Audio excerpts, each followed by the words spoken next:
Assalamualaikum warahmatullahi wabarakatuh. Salam sejahtera bagi kita semua.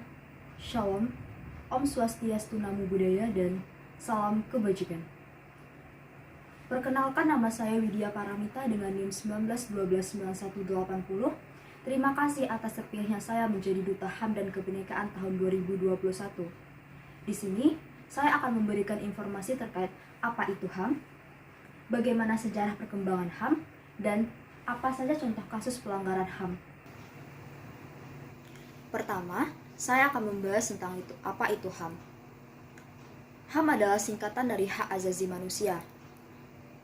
Dwi Sulisworo menjelaskan dalam bahan ajarnya bahwa HAM merupakan hak yang melekat pada setiap individu, yang merupakan anugerah dari Tuhan Yang Maha Kuasa yang harus dilindungi, dijaga, dan juga dihormati oleh setiap individu, masyarakat, ataupun negara.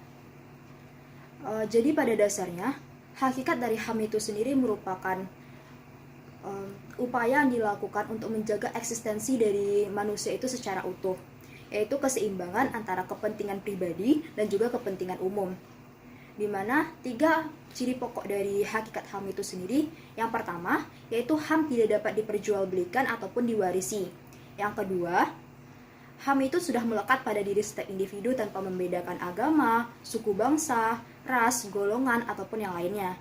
Dan yang ketiga, HAM tidak boleh dilanggar.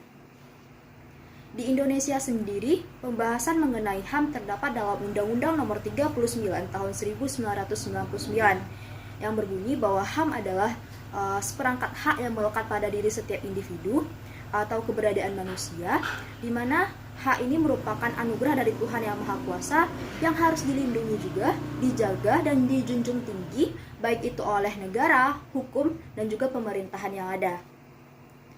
Lanjut kita pada pembahasan yang kedua, yaitu terkait sejarah perkembangan HAM. Jadi sejarah perkembangan HAM itu diawali dengan adanya Piagam Madinah. Piagam Madinah itu sendiri merupakan suatu dokumen yang disusun oleh Nabi Muhammad SAW, di mana isinya berupa perjanjian antara kaum-kaum atau suku-suku yang terdapat di Madinah. HAM yang terdapat di sana yaitu yang pertama ada hak untuk hidup, kebebasan, dan juga hak untuk mencari kebahagiaan. Selanjutnya yaitu yang kedua ada makna carta.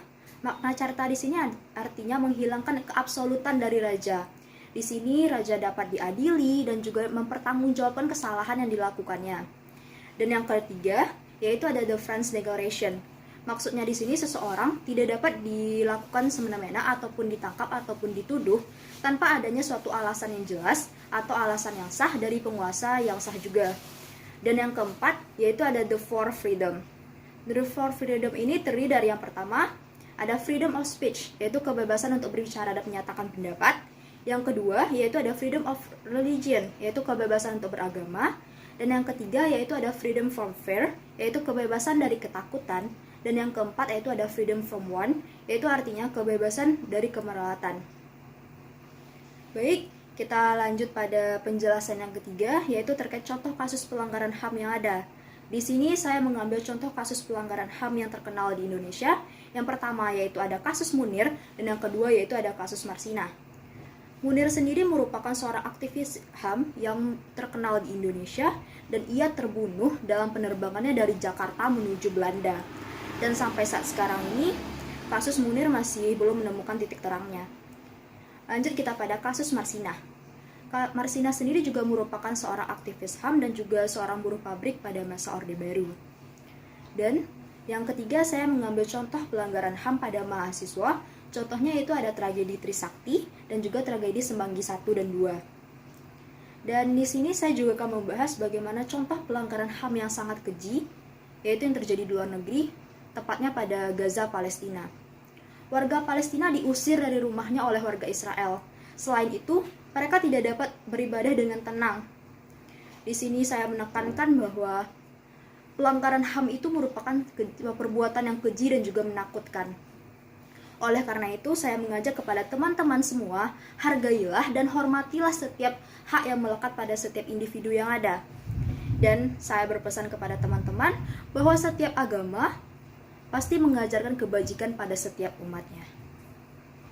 Sekian yang dapat saya sampaikan. Assalamualaikum warahmatullahi wabarakatuh.